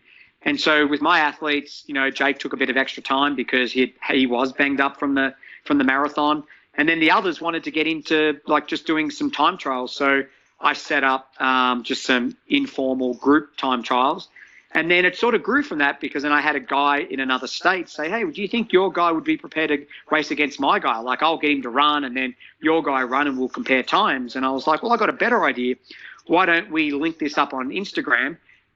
We will time it so that our timers are spot on and we both go at the same time, and we'll film it and people will see a split screen, and I'll commentate and you commentate, and let's just see how it goes. And from that, we did a guys race, we did a girls race.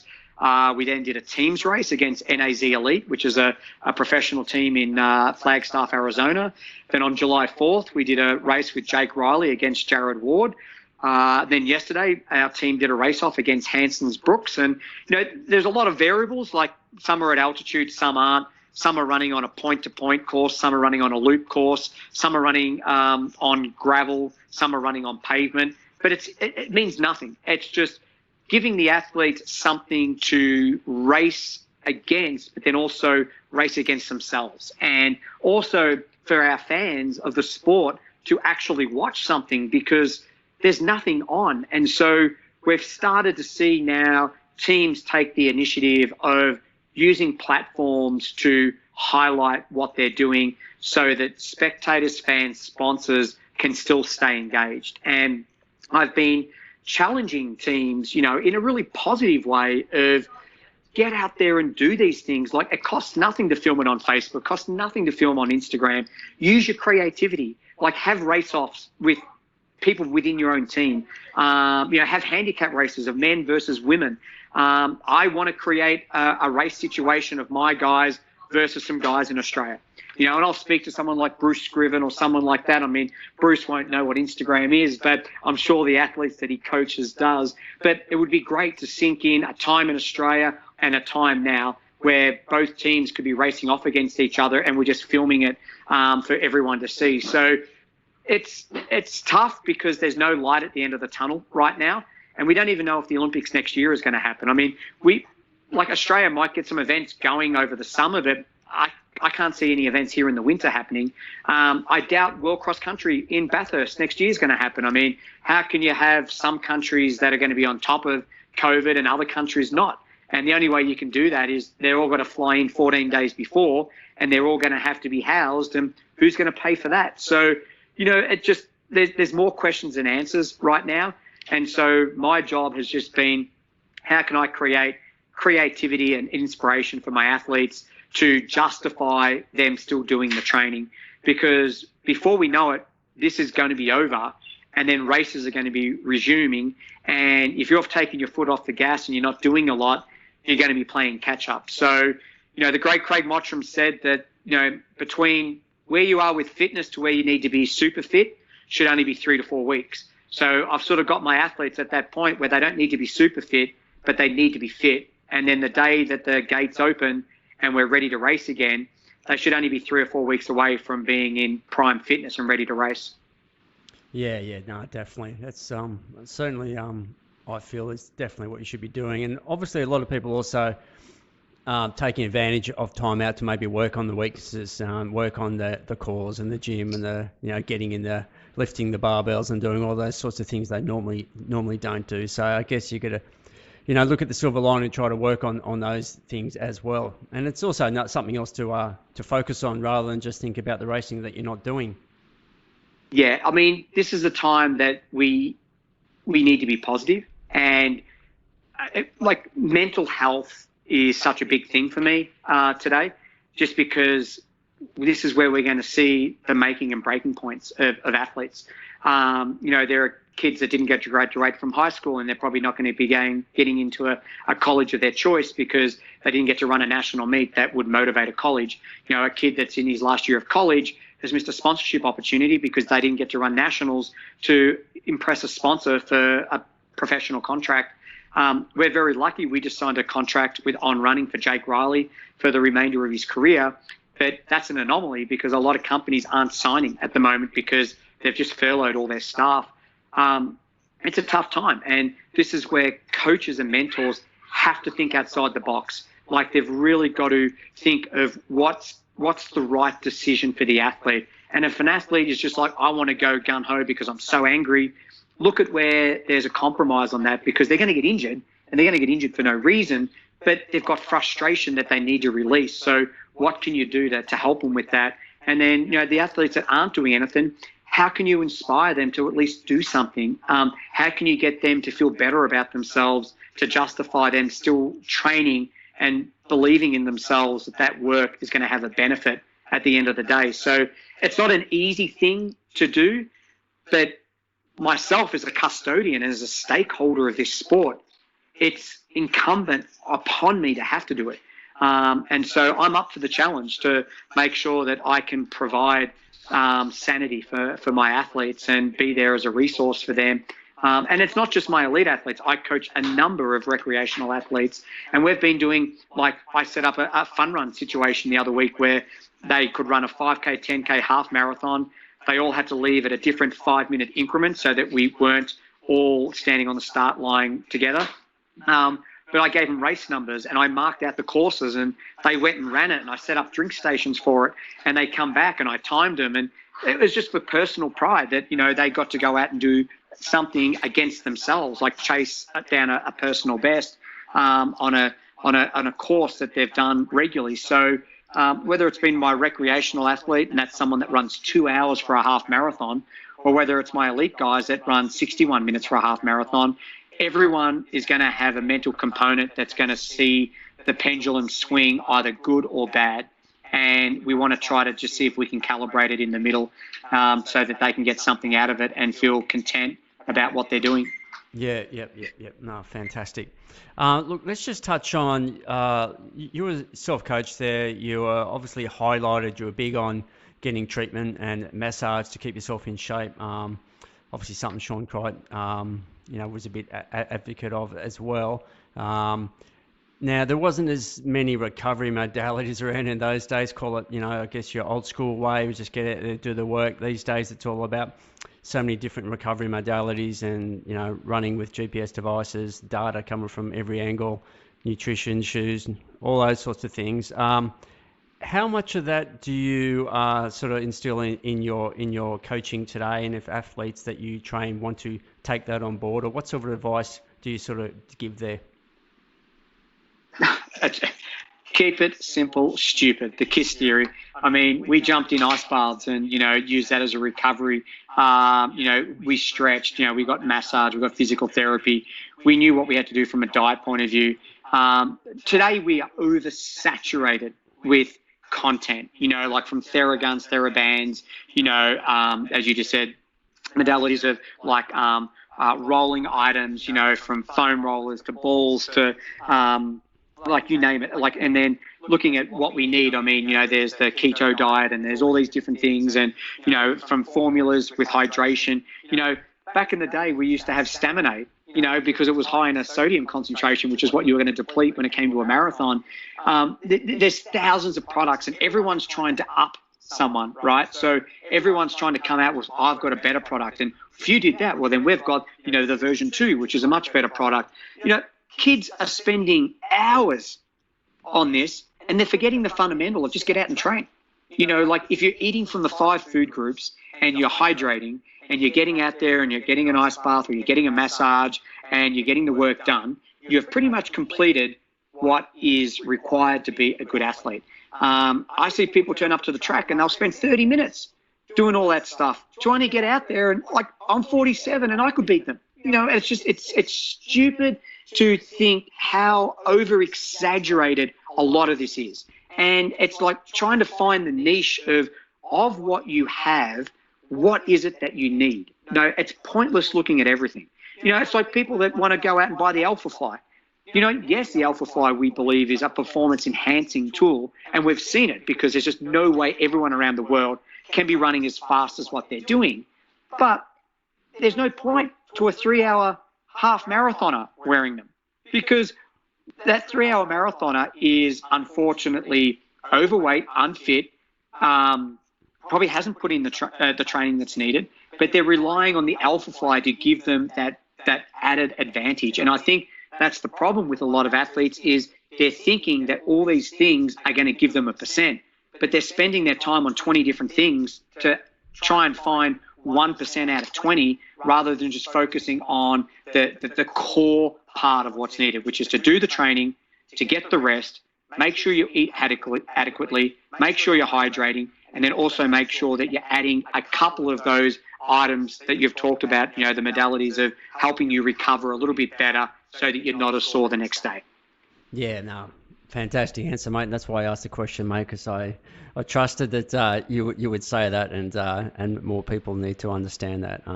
Hopefully it's getting through, but yeah, like I said, it seems to have got more complicated these days. There's people's heads are spinning, and yeah, just get back to the basics. It's like reading a training book of a famous athlete, and you're like, that's the training I need to do. Yeah. The bottom line is the training that's in there is the best training they've ever done. I'd like to see books with the worst training that they've ever done, so people can actually look at it with a glass that's half full and half empty, and then be able to turn around and say, okay, well then that's normal. But what happens is they see all this great training and they want to get out there every week and replicate it. I mean, here in the US, everyone that has graduated from college still continues to hammer their long run. And that's the one rule that I rip my athletes on, is the long run is time on legs every single Sunday. And if you're going to run it hard, expect that you're going to be flat Monday, your training workout on Tuesday is going to be abysmal, and then you're going to be spending the remainder of the week trying to recover to come up for your Friday workout. The bottom line is, don't redline it. Don't do it hard. It means nothing. But if you're doing a track workout or if you're doing a rep workout, those mean something because you're running against metrics as to whether that's time for a distance or if you're looking at trying to actually achieve a time on something. And so make sure that the workouts that are the most mandatory, they are effective, and the ones that aren't, they're ineffective. And that's okay. You just can't go hard every day. Your body's not designed to do that. Yeah, definitely, mate, definitely. I think, I mean, there's, like you said, Sean again was big on the long, easy runs, and but I think where sometimes it gets a little bit confused for some people is, let's just use you as an example, and these numbers are just for a case for just for making a point. If you went out for a long, easy run and you're averaging 420s, okay, now 420 for you may be an easy pace. Now they see that and they go, oh wow, because 4:20 for them is quite a fast pace. So they might go, yeah, but Troopy was doing his long runs fast. Look, he's running 4:20s. But it's relative to what your race fitness is and what your race speed is. So and then they say, oh yeah, Deeks and Monitors, they used to go out and do these long easy runs, but they weren't easy. They were only easy for 10k. Then they used to smash all the hills. So there's always this and they'll always say that, and they say no, they say they used to run easy, but they didn't. But it's all relative to their fitness and their conditioning at the time. Yeah, we would so we'd start out at like 4:30 pace, and we might get down 3:45. On the odd day, we might get down 3:30 if we wanted to smash someone, but 3:45, and you average it out, and you'd be like, all right, we're averaging around 4:05. Now, marathon, I'm running 3:05. So the relative component is I'm running a minute slower than what my marathon race pace is. These people are going out there, and there's only like about a 30-second differential. And I'm saying a minute on the fast end of average, it could be slower. But these people are running way too close to their race pace, and every day is hard. And there's no recovery. And the number one rule, I've said this time and time again, the number one key workout that is overlooked is rest and recovery. And it's overlooked because it's too easy and it's seen as a weak way of confining your training. No one is ever going to judge you on your rest day or your recovery day. You're going to be defined by if you can do 10 400s in 60 seconds off 60 seconds recovery. And my athletes know, like I know lots of people on Instagram and Twitter and, Facebook, and I'm always looking at training leading into races, and I can get 8 to 9 out of 10 runners and tell my athletes who I think is going to run well and who's not based on the training that they're putting out there. And the killer workouts, the killer sessions are the ones that usually kill the runner because you can't sustain it. And you're out there just every week thumping it. Your body needs time to recharge. If you just keep pounding it, it eventually gets to the point where you get a detraining effect, and then everything starts to go south. You either get injured or you get sick, and then you've got to take a long time off to then build yourself back up again. And training is quantified over 365 days. It's the effort that you put in today has got to be the effort that's required over the whole year. But that's not what we see. We see people wanting to go hard. They take breaks. They go hard. So we're seeing more of a pyramid style of training rather than seeing something that has a lot of plateaus in it. Yeah, no, definitely, mate. And, all the greats, including yourself, say this. So I'm not too sure why people still feel like they need to go out and smash themselves every day. And I think some of that has got to do with this Strava disease that happened years ago. And everyone wants to do that killer session so everyone can see it. So, yeah. I know. I was guilty of this myself. Deke was very basic in his approach. Mono was very basic in his approach. I ran 2:11 on debut, being very basic in my approach. I had one little setback, and then from that point I was like, no, this is just too easy. If I want to be better, I need to train harder. So I started looking at what the Japanese were doing. I started looking at what the Kenyans were doing. That's why I started training 3 times a day. That's what led to me getting injured. And then when I realized I can't train 3 times a day, I started doing the Japanese style of training, and I started running 250 kilometers a week. And I was like, my easy day was 16K in the morning, 16K at night. And it was because I felt that there had to be another way for me to run 206. And the reality is, I think I could have run 27, 28 had I just stuck to what had worked for the first 6 years. And I was on a trajectory. I was getting better and better and better and better and better. And then all of a sudden I got frustrated in 99, and I was like, I'm going to train harder. I'm going to prove to everyone how fast I can run. Surely there's got to be another way that's going to get me there faster. And I was guilty of exactly the same thing. Now when I talk to my athletes, I preach that it's about consistency over a long period of time. It's the cumulative effect of every day, of every week, of every month, over 3 or 4 years to get you to a point where you can then have a platform to leap off. If you want to keep chasing training, you're just going to end up with heartache. And that's what ended up happening to me. And I don't have any qualms in admitting that. I thought I knew best. And at the end of the day, I had a good career. I didn't have a great career, but I could have had a great career had I kept it simple, stupid. But it sounds too easy because we live in a complicated world of everyone, as you said, posting Strava segments, having an oversaturation of all these things are going to help you to run better. and then everyone's out there just flogging themselves because they've seen all these different things that have been printed that they need to do. The honest thing is just keep it simple. Easy is easy. Hard is hard. And as much as that sounds like it's a 1970s, 1980s catch cry, that's true. And that's why all the greats advocated for it, because they knew that when they ran well, that's what they did. Yep. No, definitely, mate. Definitely. Look, mate, I reckon, Troopy, you could talk for another couple of hours, mate. But I've got taxes to do. Yeah, no, it must be getting close to your dinner time, mate. Are we ever going to see you and the family back down under, mate? Because I feel like the Americans are getting the edge having you over there. We'd like to have you over here coaching over. So, well, I said earlier that, we're certainly looking at what the future holds for us after 2024. Yep. So I'm committed to this Olympics and the 2024 Olympics. At the moment, I'd mentioned before, we lost our house, and I had a bad business venture where we lost a running store. And, at the moment, I'm not actually confined to anything. I don't have an obligation or a commitment outside of my coaching that I have right now. We have talked about potentially coming home. It's one of those ones where we're like, oh, we're going to come here for a year. And then it was like, all right, well, let's make a decision after 2016. And then we got to 2016, and I already had the running store at that stage, so I couldn't sell it. And it was like, all right, well, let's wait till 2020. But then we didn't get the chance to talk about 2020 because the Olympics has now been pushed out to 2021. And there's no way I could leave Jake in the lurch, as far as that goes. But then the other, issue that we have is my daughter is now starting high school. And high school is actually year 9, 10, 11, 12. And so it was easy for us to have had the decision to potentially come home in 2020 because she had just finished middle school. So if we came home, she would start year 9 at high school. And year 9's not too bad to start high school. But starting high school in year 10 or 11 or 12 can be problematic as far as trying to fit in, trying to understand a new way of education when you've been so used to a different way of education. So in 2024, our daughter will graduate from high school. Our 2 boys will be ready for grade 7, which is at the start of high school in Australia, which fits in perfectly for them. So the serious conversation of potentially looking for the opportunity to move home would be in that time frame, if not earlier, if something was to happen to force us to come home. But we do not in any way, shape, or form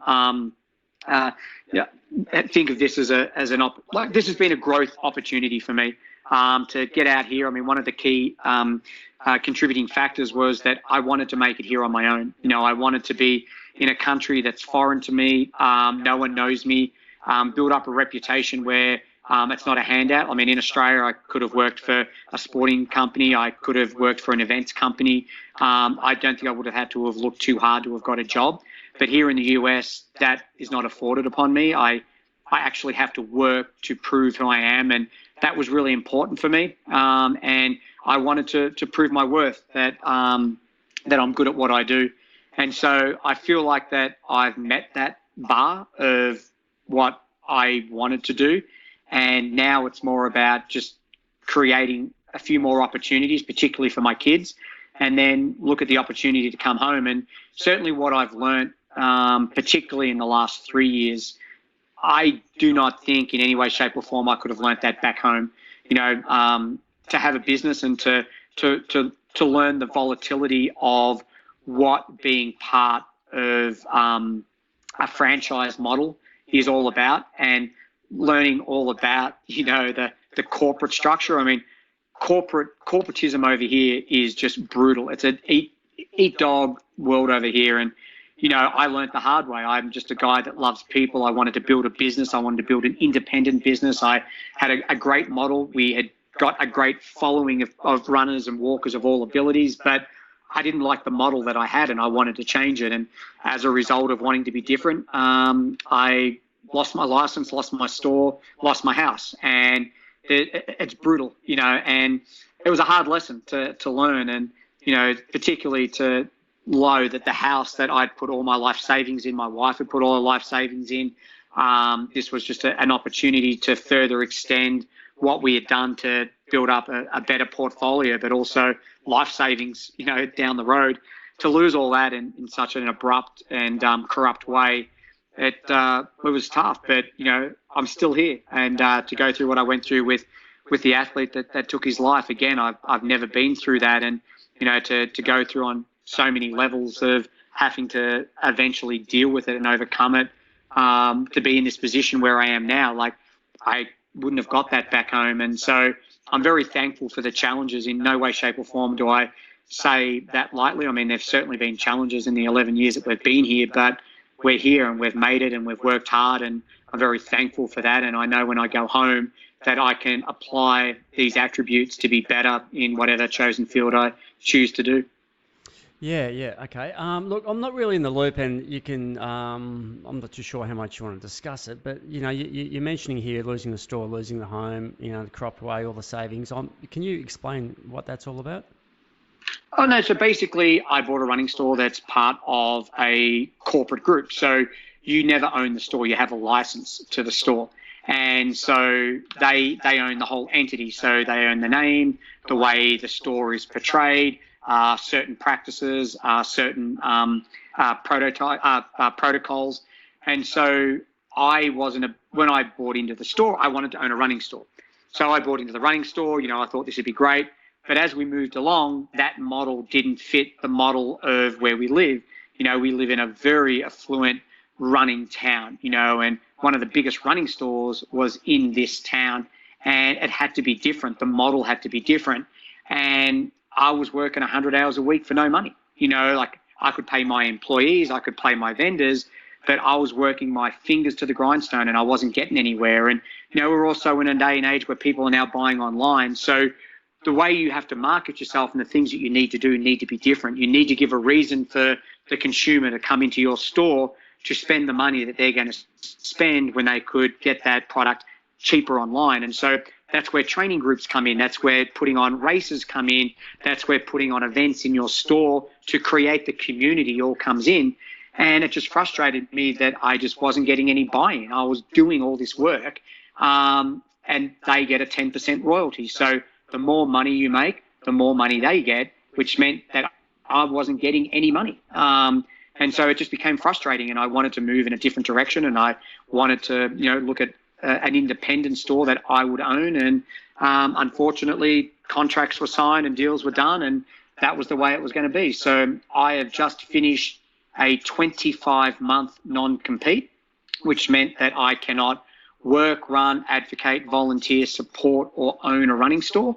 And so I've just had to watch the last 25 months of my life go by, and we lost our house, and because obviously that was our collateral to keep the store open. And it was a tough way to learn business in America. But 25 months has come and gone, and again, I learnt a heck of a lot. And if I do go down this path again, I'm certainly well prepared to do things completely different in my way and take what I've learnt to make it better. Yeah. Okay. Yeah, fantastic. Well, thanks for sharing that, mate. Cool, mate. You're the person to actually know because I've never talked about it. Oh, okay. Fantastic. Look, mate, I'm gonna let you go, mate. It's been it's fantastic talking to you, mate. I knew it was going to be a great chat. Really appreciate taking your time away from your family, mate. I think there's a bit of a budgie making a bit of noise in the background, mate. You got a budgie pet there. We've got 3 budgies, a cat, a dog, and right on the back patio I see a squirrel that's trying to make its way to our front door. So we're really starting to create the zoo here at the Troop household. Yeah, awesome, mate, awesome. Mate, all the best for the future. Running your businesses over there in Boulder, mate, and the coaching. All the best health for the family, mate, and yourself. And thank you. Stay safe, mate. I appreciate your time. Thanks very much for the chat. Thanks so much, Troopy.